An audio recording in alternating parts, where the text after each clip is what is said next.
groups meant to bring peace are running the scams that start war. Coming up. NGOs accused of the hoaxes pushing Ukraine to war. Former Amnesty board member warns all human rights groups have been infiltrated.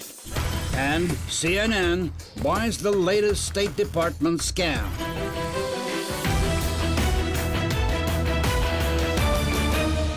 I am the Ukrainian, the native of Kiev. This viral video, hyped by the mainstream, is the latest exposed as a State Department hoax, the opposite of the stated, quote, grassroots expression by Ukrainians.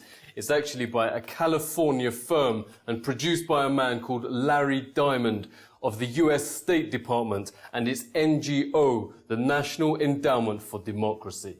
The video is designed, notes activist post, to con the public to back more foreign intervention by associating Ukraine's shockingly violent coup with some peaceful, fragrant girl called Julia instead of Nazi insurgents who've murdered their way to power, or Assistant State Secretary Vic Newland caught revealing she'd plotted this coup against the elected government long before the protests started.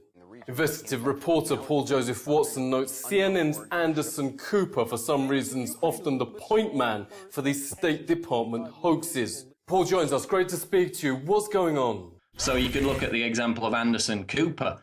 He sold the Coney 2012 scam, which was similar to this I am a Ukrainian scam, and he quickly had to abandon that once it became obvious that that was a contrived agenda to justify US military intervention in Africa.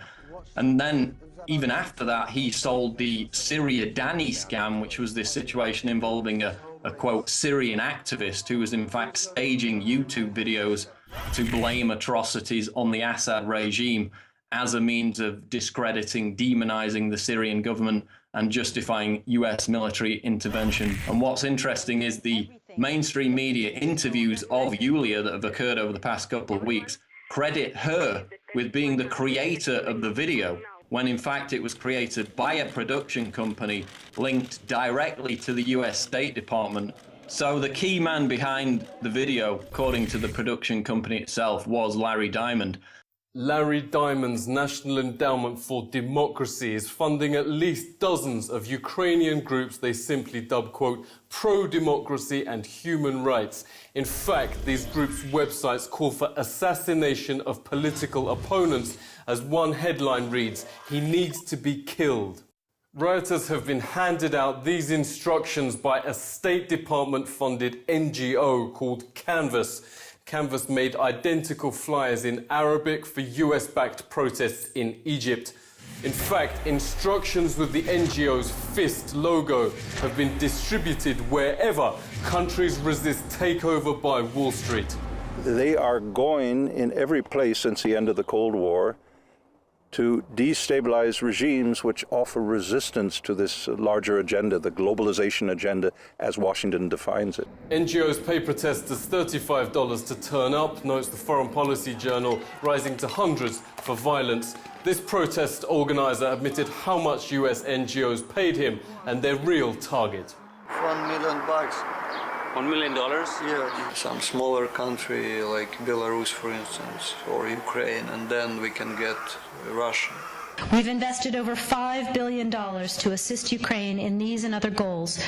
They're doing so peacefully, with great courage, and with enormous personal restraint, as they sang hymns and prayed for peace, as we take Ukraine into the future that it deserves. This future it deserves, reports European Tribune, was arranged even before protests started. Leaked images show NATO teaching Ukraine's neo-Nazi gangs, here wearing a Nazi hat, quote, terrorism and subversion, how to use radio-controlled mines, sniper rifles in civilian areas, and spreading human rights and democracy.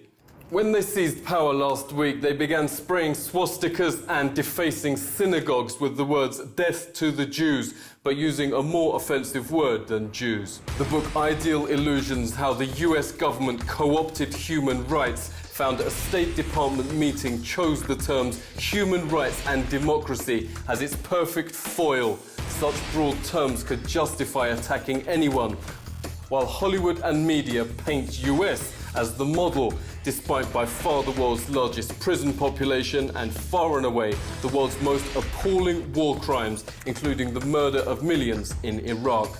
Real or invented offences in target nations would be presented as symptomatic and requiring regime change, whereas far worse American violations are just, quote, mistakes.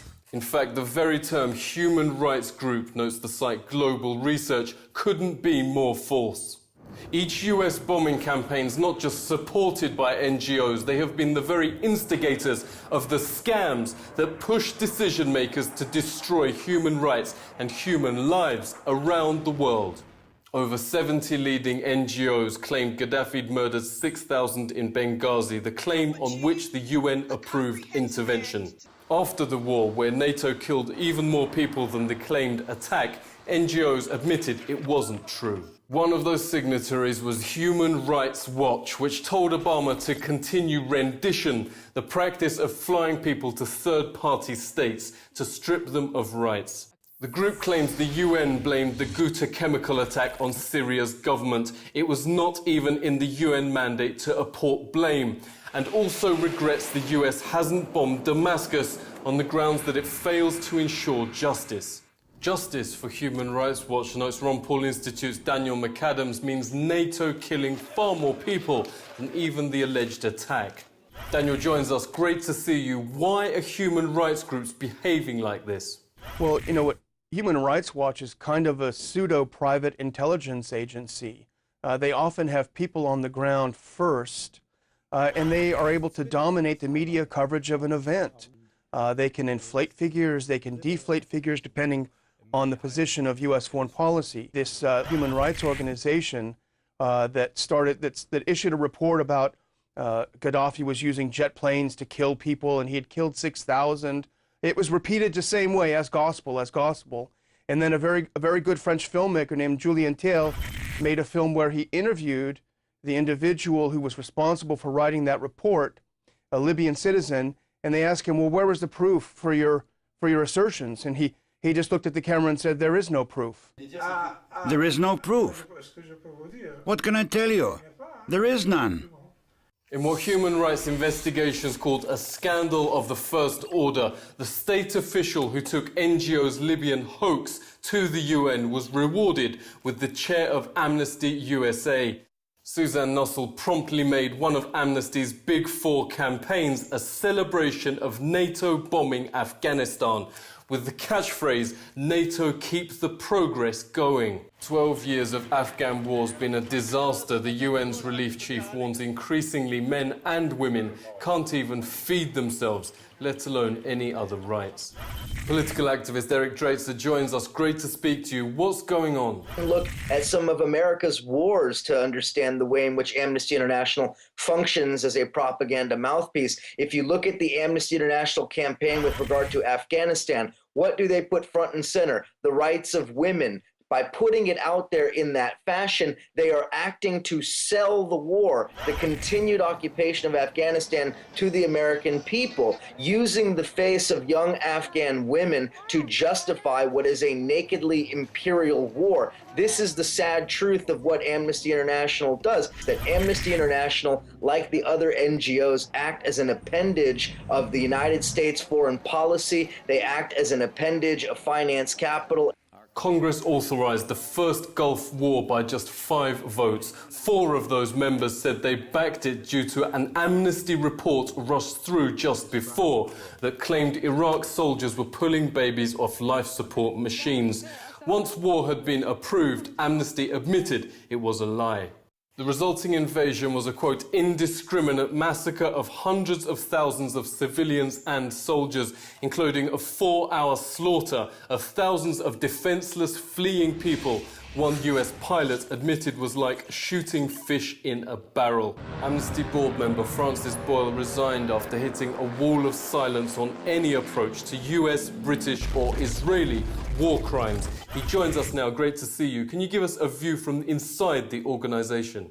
I was involved in trying to prevent their publication of that dead babies report on Iraq that was so warmongering. I couldn't do it.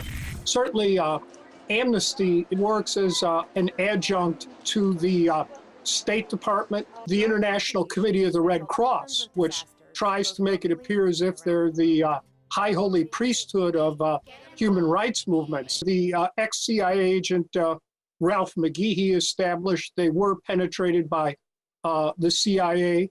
I myself found them ferrying guerrillas in then South Sudan to work against the government of Sudan. I sent them a day march. They never bothered to respond. Likewise, Médecins Sans Frontières, again, Ralph McGehee proving that they were penetrated by French intelligence agents. So I think it's fair to say that's true for all of them. Yeah, so what can nations do when they're targeted by these NGOs? They should be expelled, yes, because they're basically an arm of the United States government. So NED should be expelled, and the Republican Institute, which is also the Republican Party, they should be expelled too.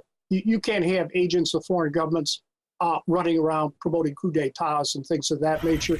And the same with USAID. They should be thrown out too. We would never tolerate that here in the United States, except when it comes to the Israel lobby. When the State Department came up with its plan for human rights NGOs in the 80s, historian James Peck notes the idea was they'd occasionally offer some toothless criticism of US policy so the public would think they're fair. Today, they've given up any pretense of balance, cheering on violent neo-Nazis in Ukraine while simply fabricating lies and false provocations against US targets. If history is any guide, NGOs will do everything to turn Ukraine into international war. When the organizations tasked with preventing conflict are the ones provoking it, the world is in a dangerous place. Seek truth from facts. This is The Truth Seeker.